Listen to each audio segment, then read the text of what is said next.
تو جب اس کے اسماء الحسنہ کا ذکر کرنے سے ہمیں یہ تمام چیزیں، کوئی بھی شے وہ ہمیں مل سکتی ہے، تو ہمیں تعویذات لینے کی ضرورت نہیں ہے، ہمیں گنڈے لینے کی ضرورت نہیں ہے۔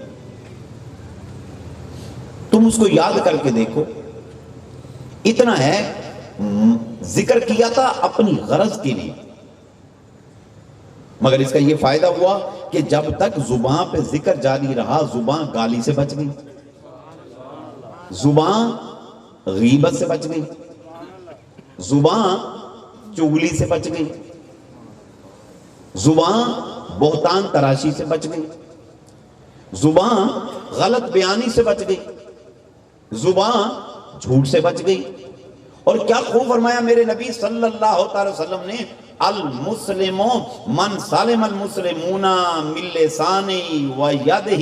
فرمایا مسلمان کہلانے کا حقدار وہ ہے جس کے ہاتھ اور زبان سے دوسرا مسلمان محفوظ ہو جائے۔ چھوٹا بڑا معاملہ، وہ جھگڑے اور فساد کا باعث، ایک اس سے لڑ اس سے لڑ،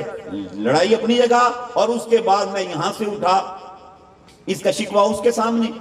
اس کا شکوہ اس کے سامنے، اس کی غیبت، اس کی غیبت، اس کی چغلی، اس کی چغلی، اس پر بہتان، اس پر بہتان، اس پہ بارے میں جھوٹ، اس کے بارے میں جھوٹ۔ اب آپ اپنی غرض کے لیے میں نے اللہ کو یاد کیا تھا، اس کی برکت دیکھو، ہر طرح کی زبان کی برائی سے بچ گیا، اور جو چیز میرے لیے